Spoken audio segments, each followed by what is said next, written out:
Selamat pagi. Sudah sarapan? Sudah ya. Sudah bersih di bawah mejanya? Sudah. Baik, sebelum kita lanjutkan materi kita pada pagi hari ini, Bapak akan perkenalkan ya, ini kartu serta Bapak ya untuk ujian hari ini. Ini kartu ini namanya uji kinerja. Belum Bapak perlihatkan untuk kalian sebelum Bapak mulai materi ya.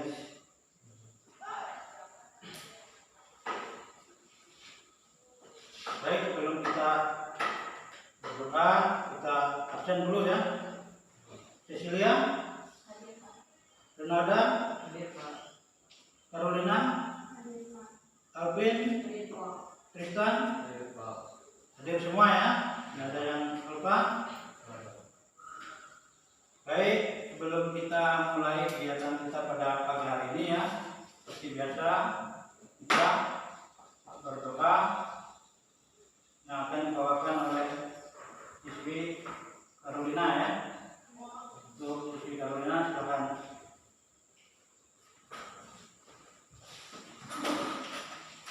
Om Swastiastu, Sabe selamat mengenalkan salam sejuk terima. Doa sebelum belajar. Ya Tuhan, kami pada hari ini kami mau memulai kegiatan belajar. Semoga apa yang kami pelajari dapat berguna bagi kami. Om Santi Santi Santi Om Sahib. Ya, terima kasih ya kepada siswa atas nama Carolina yang sudah berdoa untuk kita pagi hari ini. Baik, sebelum kita lanjut ke materi, kita akan menyanyikan salah satu lagu wajib ya. Lagu wajib yaitu Garuda Pancasila ya. Hafal semua ya? Ya, baik, hafal semua. Bapak itu sampai 3 kita mulai sama-sama. Bapak itu sampai 3 ya. 1, 2, 3. Garuda Pancasila, akulah pendukungmu, patriot proklamasi, setia berkorban untukmu. Pancasila dasar negara, rakyat adil makmur sentosa, pribadi bangsaku. Ayo maju, maju, ayo maju, maju, ayo maju, maju. Ya, terima kasih ya. Kita sudah menyanyikan salah satu lagu wajib yaitu Garuda Pancasila. Sudah hafal semua ya. Baik, sebelum kita lanjut ke materi, kita akan bertanya ya. Pertanyaan yang mudah sekali. Ini pertanyaan tematik namanya. Ini akan dijawab nanti ya. Yang pertama, bagaimana perasaanmu hari ini? Senang nggak? Senang ya. Terus yang kedua, apa hal yang menyenangkan yang kamu lakukan bersama temanmu? Apa? Bermain ya. Habis itu apa lagi?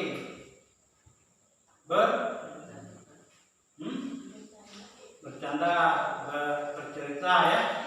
Jadi banyak hal-hal yang positif yang bisa dilakukan oleh siswa-siswi semuanya. Yang ketiga, adakah kejadian yang tidak menyenangkan yang kamu alami hari ini? Ada nggak? Tidak ada ya. Apa persamaan dan perbedaan yang kamu temukan selama berinteraksi bersama temanmu? Persamaannya apa? Selama kamu berteman itu, apakah kamu suka berteman dengan teman kamu yang baik atau berteman dengan teman kamu yang tidak baik? Soalnya kalau kamu berteman dengan teman kamu yang tidak baik, kamu juga akan ikut melakukan hal-hal yang tidak baik. Kalau kamu berteman dengan orang baik, pasti kamu akan menjadi orang baik juga ya. Ini yang kelima, terakhir ini. Bagaimana cara mengatasi perbedaan tersebut? Nah,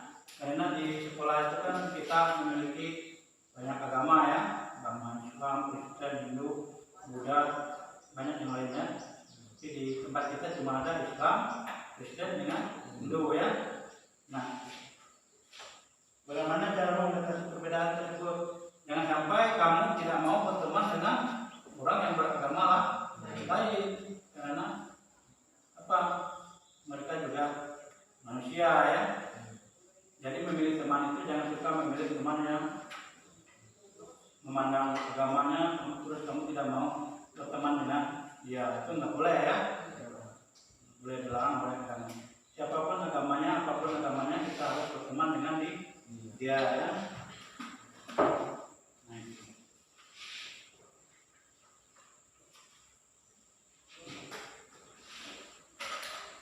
Nah itu ya, nama Bapak sudah itu lanjut dulu. Nah itu apa itu? Maksudnya pernah lihat di sana? Itu namanya pasar Petawa yang ada di tepi Kengkiling. Pasar itu artinya rumah ya. Petawa itu adalah orang-orang yang memiliki roga baik, jadi tidak bisa dipandang oleh mata kita sendiri. Jadi baik, sebelum kita lanjut ke materi, kita sama-sama mengucapkan salam ya. Salam mengenai rumah kita, lanjutkan dengan yang di bawah itu ya. Baik, kita sama-sama. Om Swastiastu, Sabe Sama, Singolata, Salam Wujud, Gana, Melempang.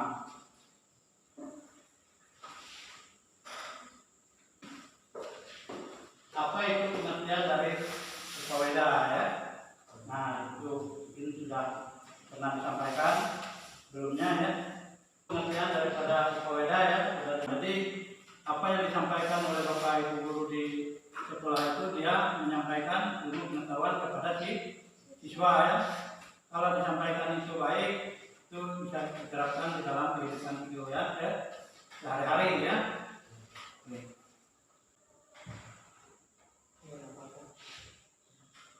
Nah sebelum kita lanjut ke materi yang sebenarnya ya, itu ada Bapak akan sampaikan tujuan pembelajaran kita ya.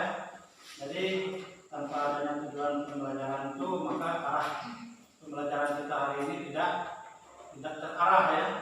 Jadi perlu adanya tujuan pembelajaran. Dalam pembelajaran diharapkan dapat ya, yang pertama, peserta didik melalui pengamatan dapat memahami dan menjelaskan tentang pengertian dari Weda sebagai bagian dari Weda seperti itu tujuan pembelajaran kita ya. Yang pertama ya. Terus yang kedua, melalui proses diskusi, nah ini nanti ya, tadi ada diskusi, siswa dapat menguraikan tentang bagian-bagian kitab Weda serta kedudukannya dalam Weda. Itu tujuan pembelajaran kita yang kedua ya. Terus yang ketiga, melalui diskusi, nah ini kelompok siswa dapat menguraikan isi masing-masing kitab Weda serta menyimpulkan pesan-pesan moral yang terkandung dalam kitab Weda, khususnya dari Wilacarita, Ramyana dan Mahabharata. Nanti ada diskusi ya, ada diskusi yang akan disampaikan nanti. Nah itu diskusi nanti kalian akan sampaikan dan dibaca ya, itu hasil diskusi. Itu tujuan pembelajaran kita pada pagi hari ini ya. Nah itu pengertian dari Weda tadi ya. Tadi sudah disampaikan oleh apa tadi? Alvin ya. Ini bahwa pengertian Weda merupakan Weda seperti yang dapat diartikan sebagai Weda yang lebih kecil. Jadi Weda itu merupakan kitab suci Weda, dia memiliki tahapannya ya, ada yang besar, sedang dan kecil. Jadi Weda ini dia termasuk kitab suci Weda yang lebih kecil ya, dan merupakan kelompok kedua setelah Vedanga. Secara termudi Weda terdiri dari kata Upa dan Weda. Upa tadi berarti dekat atau sekitar ya, sedangkan Weda berarti pengetahuan. Dengan demikian Weda berarti hal-hal sekitar yang bersumber dari Weda ya. Jadi apapun sumbernya dari kitab suci Weda. Jadi kita belajar tiap hari itu, kalau tidak dilandasi dengan kitab suci, kita tidak akan tahu apa-apa ya. Jadi misalnya kita mau ke hulu, akhirnya kita ke hilir, ya. Jadi kalau kita mempunyai pedoman kitab suci itu merupakan pegangan di hidup kita ya, dengan hidup kita. Sama seperti kalian belajar seperti ini ya. Kalian dari pagi sampai siang belajar untuk apa itu? Untuk mendapatkan ilmu pengetahuan. Kalau kalian nggak mau ilmu pengetahuan, nggak usah sekolah ya. Nanti enak menarik huruf hilir, nggak ada yang lain. Karena kita sekolah itu kita dibatasi oleh apa? Aturan. Aturannya apa? Kita harus masuk pagi jam 7 misalnya, pulangnya jam 1. Itu namanya aturannya. Nama seperti di dalam kitab suci itu. Aturan di dalam kitab suci itu misalnya kita melakukan suatu besara atau persembayangan ya. Seperti kemarin kan kita ada sarana prasarananya, itu harus dilengkapi. Ya. Kita berbeda memiliki fungsi sama pentingnya dengan kitab-kitab seperti yang lain.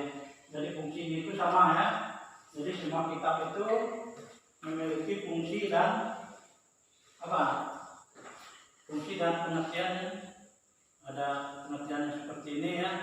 Misalnya dia mempelajari tentang ekonomi, nanti akan kita bahas ya. Karena akan sampai ke materinya di situ. Dari pengertian Upawedah, barangkali ada pertanyaan atau ada yang kurang jelas? Belum kita lanjutkan? Jelas semua ya? Jelas semua, baik, jelas semua.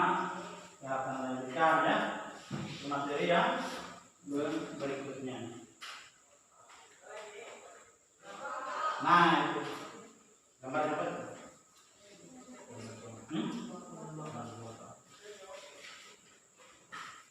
Apa yang ditunjuk itu?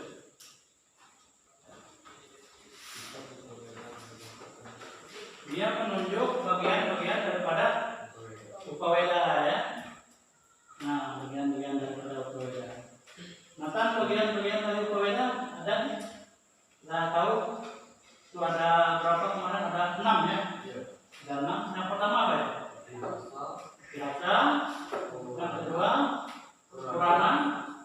Yang ketiga Arta Sastra. Yang keempat Ayurveda. Yang kelima Gandharwaweda. Yang keenam Karma Sastra ya. Jadi itu adalah ada 6 bagian ya daripada Upaweda. Nah, kitab Upaweda merupakan kitab untuk tekstil. Dan yang kedua ini dari kitab Smriti. Setelah kitab Wedangan, ataupun bagian-bagian kitab Upaweda terdiri dari 6 tadi ya. Jadi ada 6 kitab yang akan kita pelajari dan akan kita bahas satu persatu ya. Jadi kalau kita bahas satu persatu apa yang disampaikan, jadi akan mengerti dan paham ya.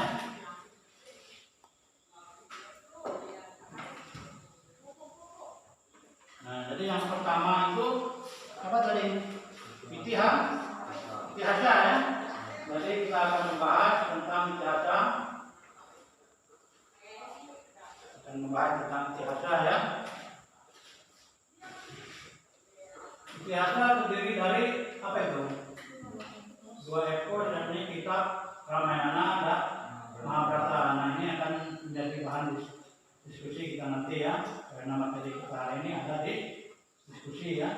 Kitab itihasa tadi dia ada 7 kanda ya. 7 kanda sama 3 sampai 7 itu sudah disampaikan oleh Renalda tadi ya. Yang disampaikan tadi itu benar ya. Jadi kitab Ramayana itu sebagai salah satu kitab nilai cerita ya, yang memuat cerita tentang riwayat perjalanan Sang Rama ya. Jadi bagaimana perjalanan atau cerita-cerita yang ada di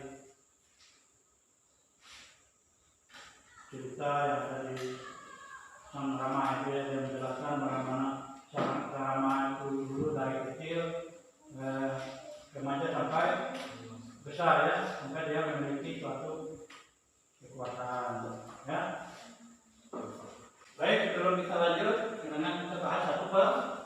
satu ya, biar lebih ya jelas. Sebelum kita lanjut ke materi berikutnya, ini sudah ngerti ya? Oke ya.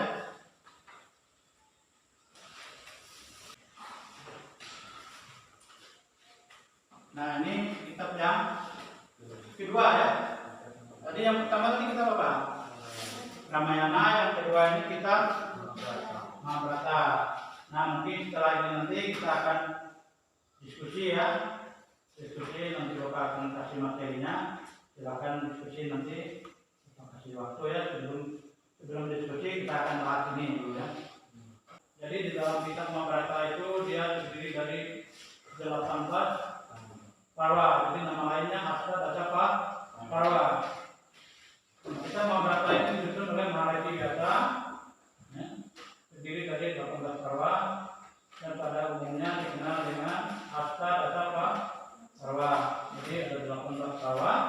Baik, sebelum kita lanjutkan ke materi berikutnya, Bapak akan kasih materi ya untuk kalian diskusi.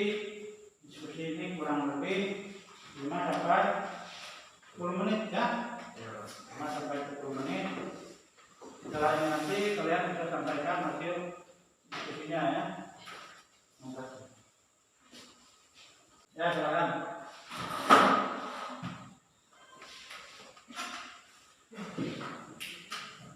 Jadi kita diskusi tentang Mahabharata dan Ramayana ya. Silakan diskusi. Setelah ini nanti kalian bisa sampaikan apa itu hasil diskusinya. Jadi ya, nomor 1 berapa poin? Dan 1, 2, 3 ya. Yang kedua apa?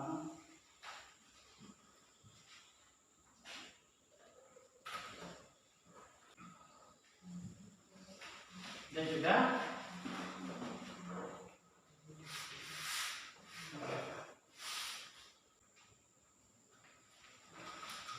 Pilih ya, jangan pilih semua. Pilih mana yang bagus menurut kalian. Nomor 1 apa ya? Yang kedua apa? Nomor 3 apa? Sudah? Sudah ya. Baik, sudah kita minta ya apa itu hasil diskusi dari kelompok kecil, kelompok 1 ya. Nama Carolina dengan Cecilia ya. Ya, diskusi tentang Mahabharata. Apa itu Mahabharata hasil diskusinya? Silakan. Mahabharata menceritakan kisah perang antara Pandawa dan Kurawa. Kurawa merebut tahta Hastinapura. Ya. Lanjut. Adiparwa merupakan pertama atau bagian Parwa. Pertama dari kisah Mahabharata. Pada dasarnya bagian ini berisi ringkasan keseluruhan cerita Mahabharata. Kisah-kisah mengenai latar belakang cerita dari mulai keluarga Mahabharata hingga masa muda Kurawa dan Pandawa. Ya. Seberapa? Habis? Ya, silakan. Akhirnya apa?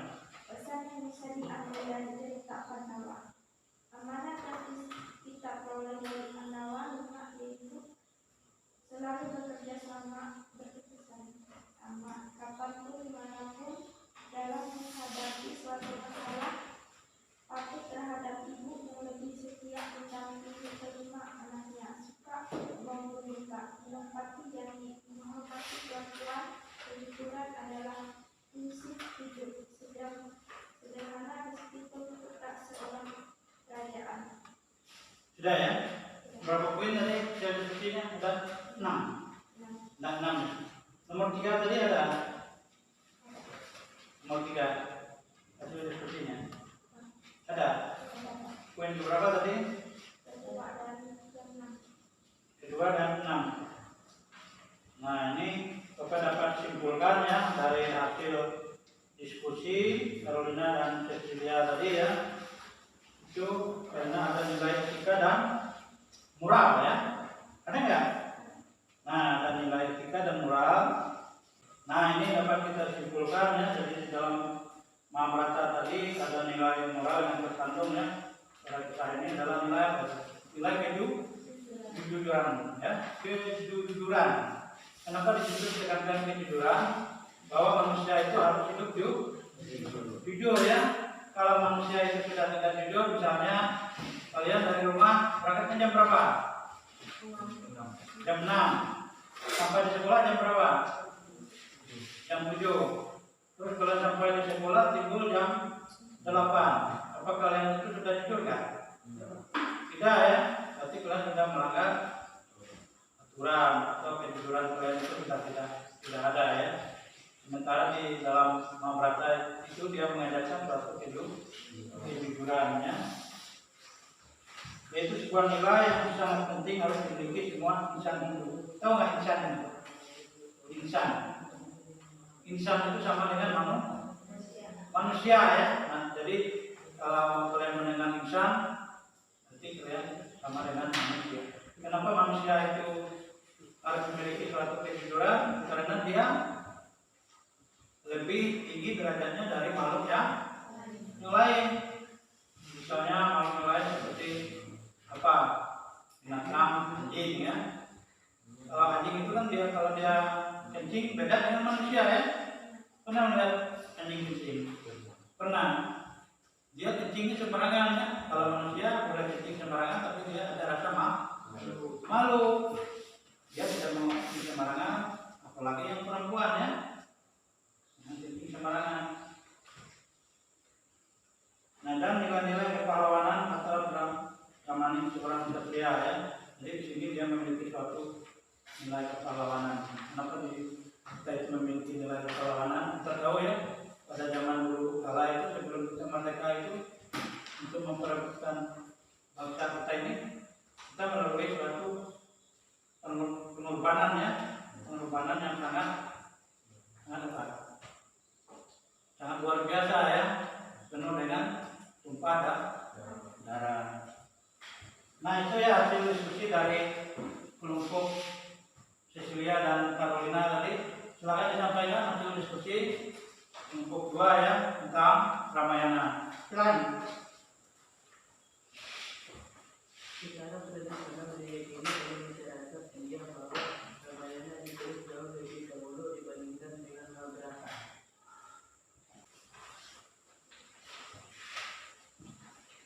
Rama dan Sita, Iswa mungkin memiliki miskonsepsi tentang hubungan antara Rama dan Sita.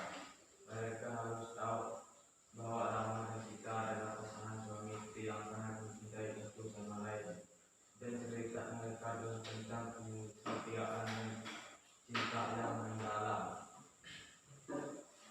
Sudah? Berapa poin hasil diskusinya? 3 ya?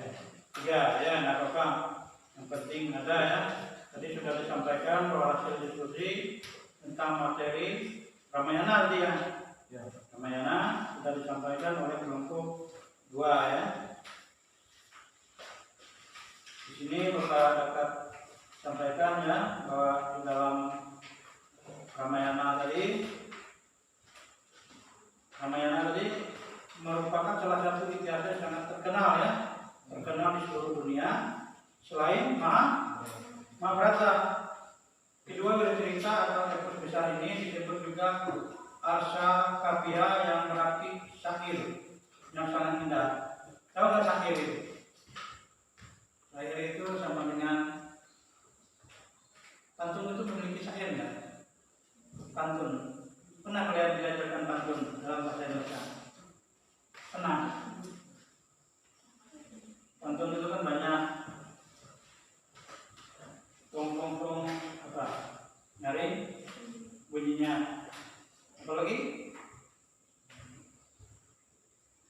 Tong kosong nyari bunyinya. Itu kan ada apa itu? Satu syair ya. Jadi syair itu kalau di dalam kitab kita itu sama dengan ayat. Jadi ayat dengan pasal itu beda ya. Yang disamakan. Misalnya pasal 1 ayat 1 dan 3. Berarti kalau pasal itu dia pasal 1 ayat 1 dan 3. Berarti pasal itu di bawahnya ayat ya. Ayat. Jadi di dalam kitab suci kita penaturan itu kan ada juga pasal 1 misalnya ayat 1 dan seterusnya ya. Jadi yang sangat indah dan menyenangkan yang ditulis oleh para raji. Pertama Mahabharata, tadi ya, kenapa disampaikan Mahabharata 2? Kitab ini isinya sangat kompleks, yaitu meliputi berbagai hal seperti tradisi ya, sejarah, peperangan, dan kemuliaan ya. Kenapa di situ ada tradisi? Tradisi itu sesuai tempat kita itu berbeda-beda ya. Tradisi misalnya ada sejarahnya berbeda, tapi tujuannya sama. Sejarah, nah kalau sejarah ini kita tidak bisa mengubahnya ya, karena sejarah itu sebelum kita lahir itu sudah ada sejarah. Nah, apalagi kalau sejarah peperangan, kita cuma tahu bahwa zaman dulu itu ada peperangan untuk memperebutkan bangsa Indonesia. Tapi pada saat itu kita belum lahir. Maksudnya. Itu ya kesimpulan dari hasil diskusinya tadi. Nah, selanjutnya kita akan lanjut ke materi yang berikutnya ya. Tadi Mahabharata sudah ya. Jadi yang ketiganya apa? Apa itu? Purana ya. Silakan Carolina, apa itu Purana? Kata Purana berasal dari kata Pura dan Ana. Ya. Kemudian kedua kata ini disatukan menjadi kata Purana. Purana berarti zaman kuno dan Ana berarti mengatakan. Jadi Purana berarti sejarah kuno dan juga berarti cerita kuno. Purana menceritakan tentang dewa-dewa, resi-resi, sisilah, raja-raja, dan perkembangan pekerjaan pada masa itu. Ya, itu ya. Jadi Purana itu ada dua ya. Ada kata pura dan jadi ada sejarahnya, ada perkembangannya, bagaimana perkembangan agama Hindu itu bisa berkembang sampai sekarang ya. Dari materi Purana itu ada yang mau disampaikan? Nggak ada ya, kita semua ya. Bagaimana sejarah zaman kuno, juga cerita-cerita zaman kuno ya.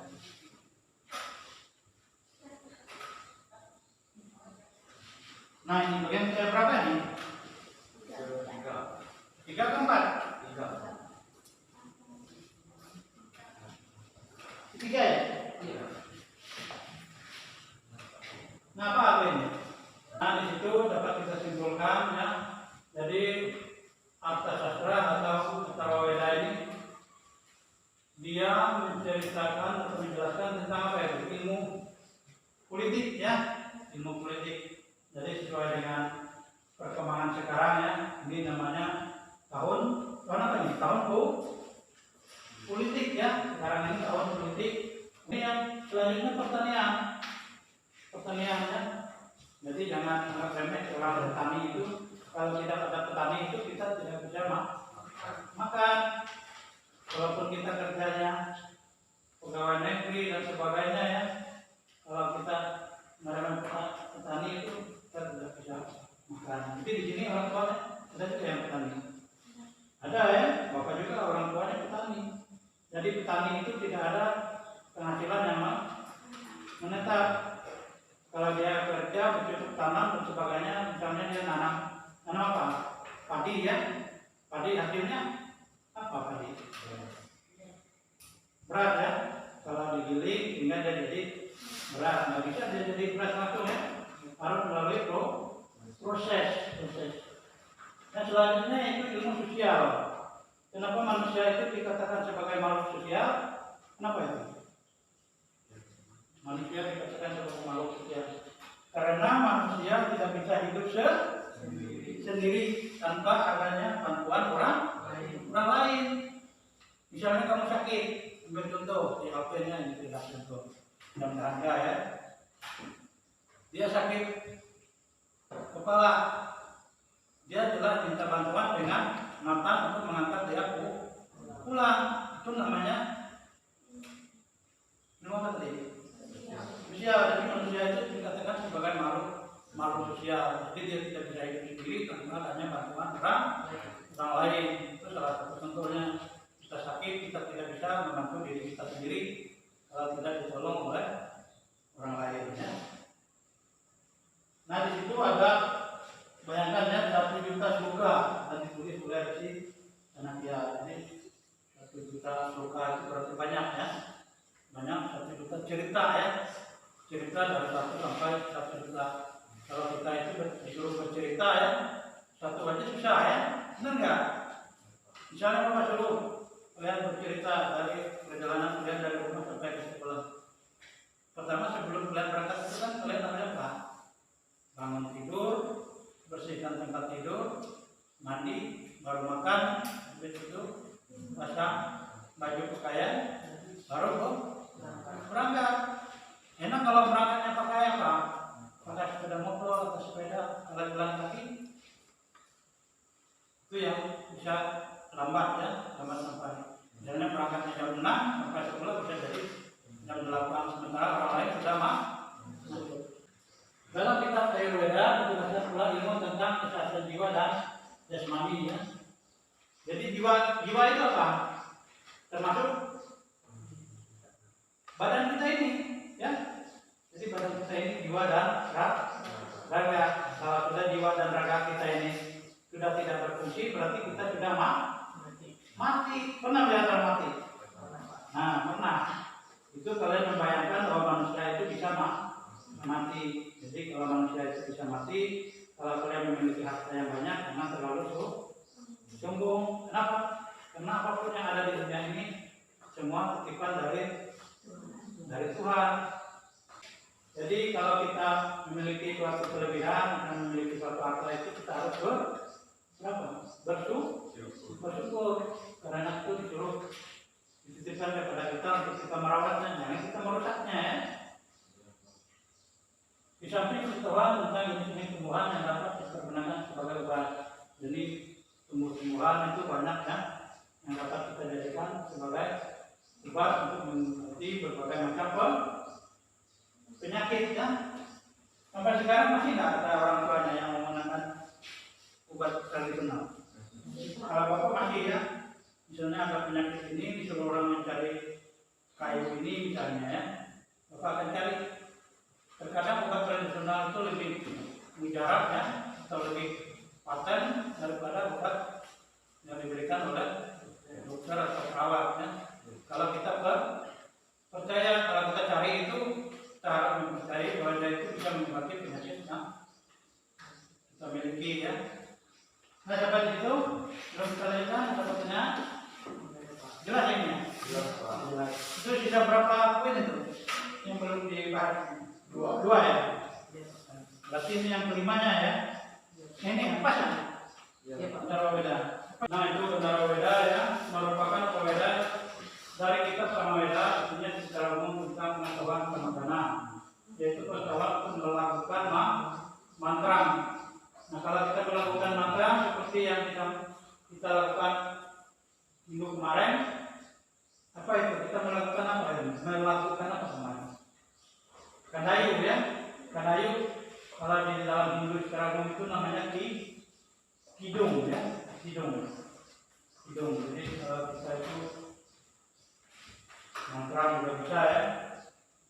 Jadi itu juga ada seni musik ya. Jadi seni musik ada 3 komponen seni musik yang ada dalam kitab Narwaweda. Yang pertama itu seni tari ya. Seni tari mungkin kalian pernah melihat bagaimana orang menari. Pernah nggak melihat orang menari? Pernah. Kalau penari itu ada nggak laki-laki? Ada, bukan cuma perempuan ya, laki-laki juga bisa menari. Itu seni suara ya. Seni suara yang Bapak sampaikan pada saat ini, Bapak mengeluarkan apa ini? Suara ya, mengeluarkan suara yang disampaikan untuk kalian ya. Kalian dan yang terakhir itu jadi instrumen. Kalau instrumen itu kita menggunakan alat seperti apa? Gitar ya. Itu apa? Yang tradisional ya. Kecapi, rebab, apalagi gong, gendang ya. Itu alat-alat tradisional yang masuk ke dalam seni instrumen. Sampai itu jelas ya? Jelas. Baik, kalau jelas lanjut ya materi berikutnya. Kali ini materi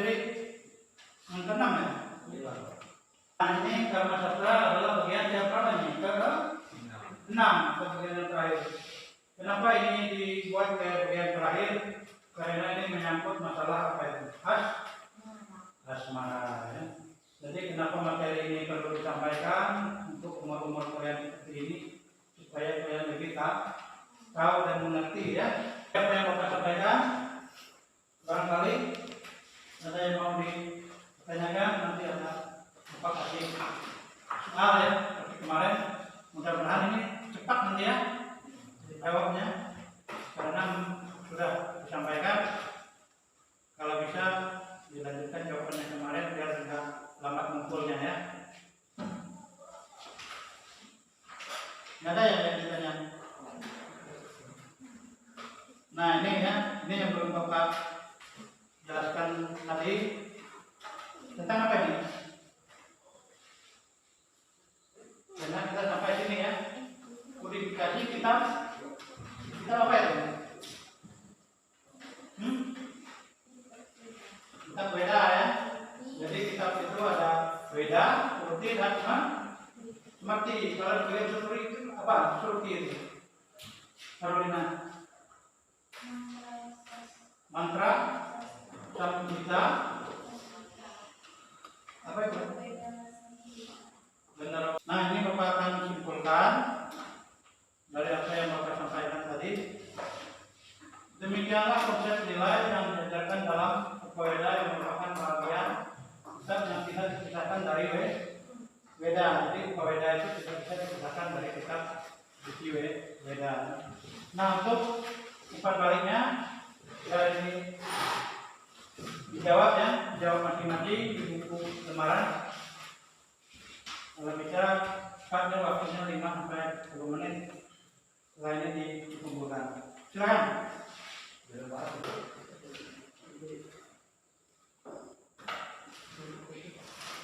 Ya dikumpulkan. Lembaran dikumpulkan.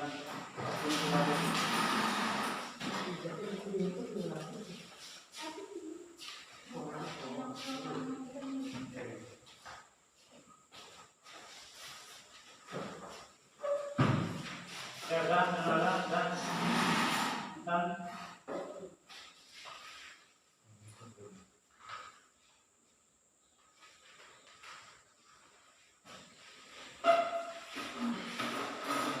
selanjutnya ya, namanya yang tadi tulis.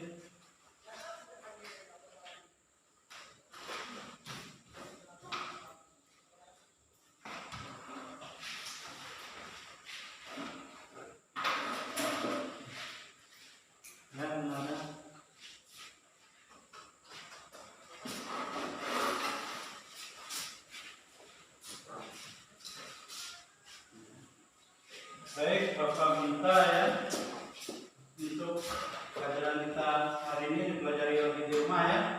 Dipelajari lagi di rumah, saya Bapak sampaikan diulangi lagi di rumah dibaca untuk mengisi pertemuan kita yang materinya bisa kita lanjutkan ya minggu berikutnya ya. Baik, sebelum kita mengakhiri ya, karena kita awali dengan doa tadi, maka kita akhiri dengan doa yang akan dibawa oleh Carolina. Ya, silakan ya. Om Swastiastu. Bagi senang hati menyalakan salam sujud dan menyembah. Doa sesudah belajar.